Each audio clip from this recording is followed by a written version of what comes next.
목요일 저는 스피치가 스펙을 이긴다의 저자 공미정입니다. 코로나 때문에 이제 한 3년간 너무너무 힘이 들었었는데 요즘에는 그래도 약간 사람은 참 망각의 동물이라고 밖에 나갔을 때 그전에는 약간 막 불안함이라든가 막 뭔가 만졌을 때 이거 접촉했을 때 문제 생기는 거 아니야 하고 이제 그런 생각을 했었는데 요즘에는 그냥 좀 자연스럽게들 만나더라고요. 약간 겁이 나기도 해요. 그런데 많은 사람들이 이제 그 불안감 때문에 더 약간 예민하고 짜증스럽고 삭막했었는데 그래도 요즘에는 이제 의식 자체를 하지 않으니까 조금 약간 관계 자체가 부드러워진 그런 느낌도 들기는 해요. 근데 날씨가 더워지니까 마스크 쓰기가 정말 정말 힘든데 그래도 야외에서는 벗을 수 있는데 처음에 그 야외에서 벗으라고 했을 때는 사람들이 별로 약간 겁도 나고 하니까 다 썼었는데 요즘은 이제 근래에 벗는 분들이 좀 늘어나더라고요. 자, 오늘 이제 드디어 책의 마지막 대단원이에요. 말은 그 사람이다 10챕터 어저께 잠깐 끝머리에서 다뤘는데 말은 팩트입니다. 말은 사실입니다. 그래서 거짓말을 하는 사람이 아무리 유연하게 말을 한다 하더라도 그 사람이 말 잘하는 사람이라고 생각하시면 안 되고요. 그런 사람들이 득세를 하거나 그런 사람들이 권력을 누리면 정말 정말 세상은 험악해질 겁니다.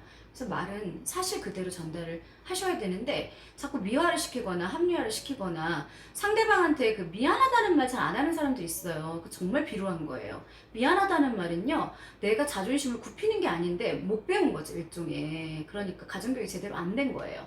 미안하면 미안한 거고, 네, 기면 기고 아니면 아니어야 되는데 그 미안하다는 소리를 했을 때 내가 인정을 했을 때 상대방한테 불이익을 당한다는 그런 쪽제비 같은 잔머리를 굴리는 사람들이 세상에 너무 많습니다.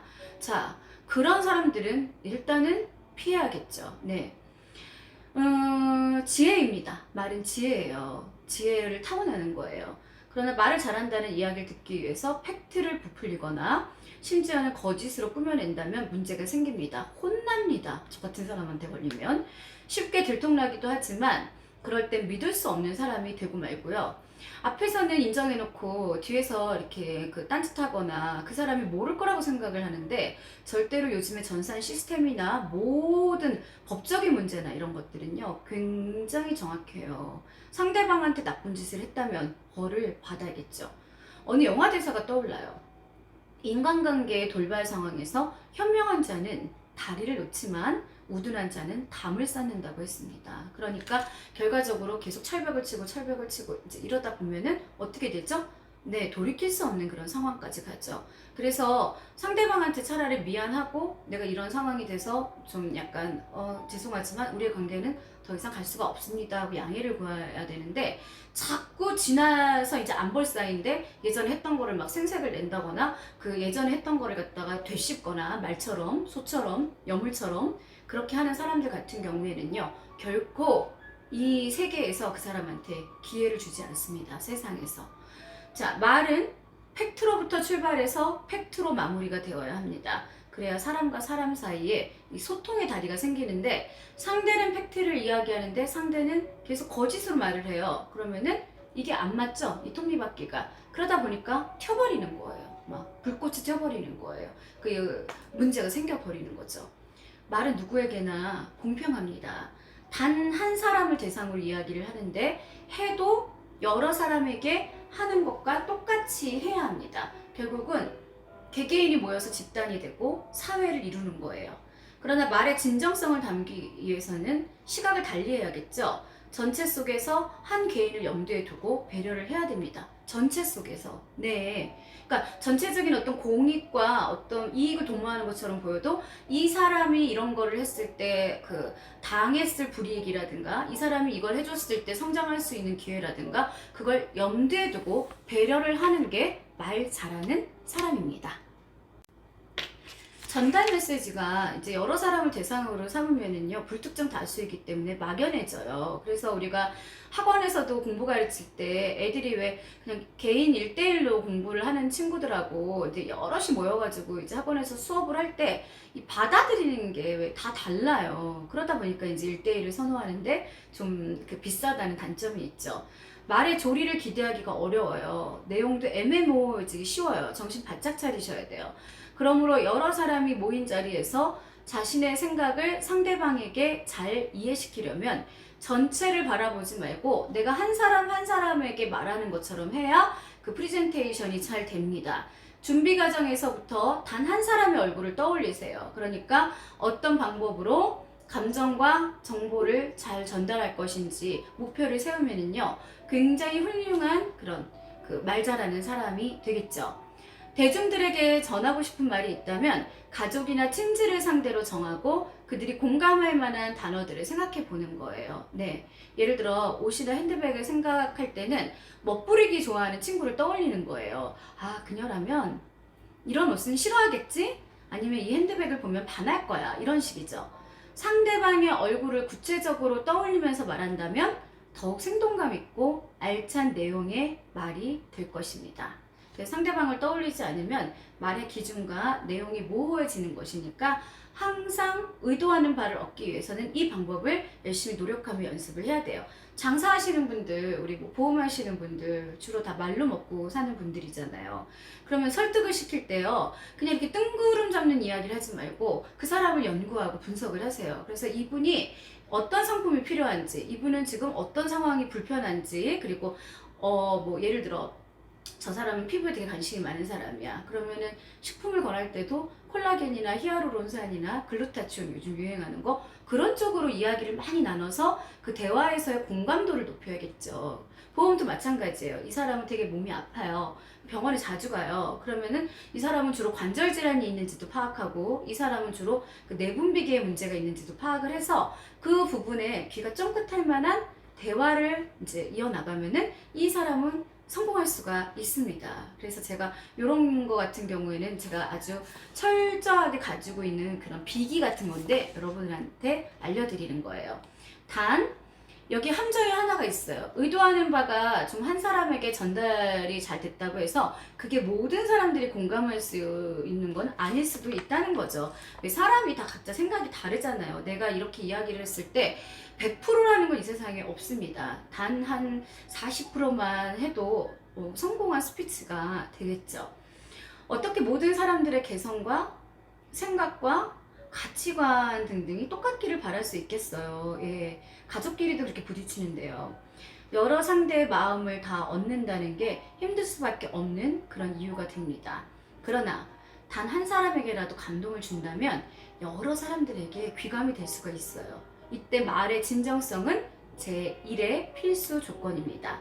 그러나 아무리 좋은 말이라도 누구의 마음도 움직이지 못한다면 허망할 수밖에 없어요. 나는 말이 안 통해. 내가 말하면 사람들이 다 이상하게 봐. 저 사람이 나를 불순하게 봐. 했을 때는요, 내 자신을 반성하고 되돌아볼 필요가 있죠. 결과에 대한 세밀한 분석 역시 필수입니다. 현대는 바야흐로 매스미디어의 시대에 우리는 좋든 싫든 말의 홍수 속에서 살고 있어요. 말이 능력인 시대에 살고 있습니다. 그렇다면 매스미디어의 사명은 과연 무엇일까요? 사람들의 말을 올바르게 지도하고 순화시키는 거예요. 그런데 현실은 어떻죠? 맨날 자극적인 거, 사건, 사고, 누가 사기친 거, 살인사건, 교통사고 듣다 보면, 뉴스 듣다 보면 내가 막 불쾌감이 오고 불안감이 오고 우울증이 올 정도예요. 그래서 좀 약간 라디오 채널을 들으실 때도 클래식 같은 걸 듣고 좀 약간 향기로운 채널을 좀 들으면서 그 밸런스를 맞추는 게, 사건 사고를 안 들을 수는 없으니까요. 너무 험한 세상에 살고 있어서 밸런스를 맞추시는 게 굉장히 중요합니다. 자, 우리가 사람들의 이제 요즘에 이제 말을 올바르게 지도하고 순화를 해야 되는데 약간 역주행으로 가고 있잖아요. 요즘 아이들은 얼마나 욕설이 심각한지 한번 살펴보세요. 아예 욕설을 입에 달고 사는 사람들도 심심치 않게 보게 되는데 이게 다 어디서 연유될 것인가는 세상 재론의 여지가 없습니다. 그래서 욕을 끊게 하는 방법은 굉장히 쉬워요. 이제 애들한테 가난해진다, 욕을 하면 불을 얻을 수가 없다 이러면 그냥 욕 하루아침에 끊습니다. 우리가 뭐든지 이렇게 어떤 걸 끊을 때는 금단현상이 있잖아요. 그러니까 뭐 수면제를 드시는 분들도 수면제 계속 입막히면 못 끊고, 뭐 어떤 약품에도 그렇고 다 그렇잖아요. 자, 담배도 마찬가지고 그냥 끊을 때는 그냥 칼같이, 사람도 끊어도 지지부진하게 끊지 마세요. 요것이 조금씩 조금씩 상처가 계속 나요. 그러니까 예를 들어 그냥 어느 순간 딱 이 사람하고는 더 이상은 관계를 맺을 수가 없어 했을 때는 확 끊어야 되는 거예요. 네. 그거 제가 굉장히 잘해요. 네. 자, 해맑은 그 모습으로 뛰어노는 천진난만해야 할 아이들 입에서 험악한 말들이 나오는 순간 참 안타깝고 걱정스러워서 마음이 답답하고 천근만근 무겁습니다.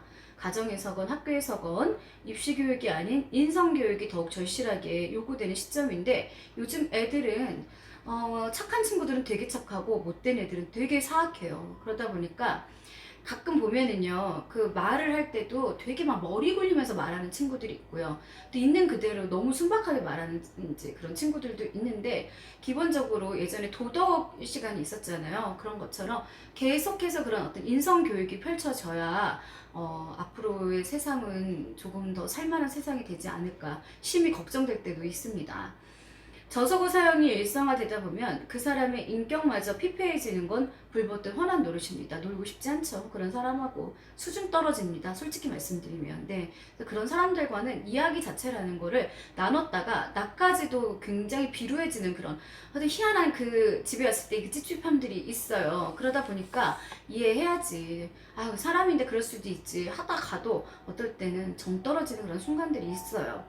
언어가 거친 사람은 분노를 안고 있는 사람이라고 했습니다. 그렇습니다. 부정적 언어 습관의 사람은 마음에 두려움이 있는 것입니다. 저도 좀 약간 반성할 부분이 있어요. 약간 그 안 좋을 때는 저도 계속해서 뭔가 식당 리뷰를 하거나 이럴 때도 거기에 좋은 점만 봐야 되는데 계속해서 뭔가 이렇게 뭐 사람이 북적거리고 너무 싫어요. 막 이런 식으로 리뷰를 달게 되더라고요. 약간 반성하고 있어요. 반면에 항상 다른 사람을 격려하는 사람은 자신의 마음이 따뜻하기 때문인데 인상에도 드러나죠.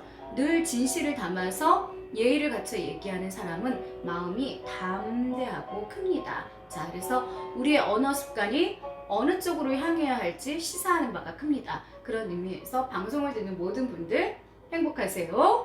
자, 말은 그 사람 자체이며 인격이며 향기입니다. 그래서 오늘의 이 스피치가 스펙을 이긴다는 제가 나중에 다시 되짚어 드리겠지만 자, 드디어 대단원의 막을 내렸습니다. 함께 해주신 분들 감사하고요. 이 내용이 마음에 드시거나 도움이 되셨다면 구독과 좋아요 부탁합니다. 지금까지 공미정이었습니다. 고맙습니다.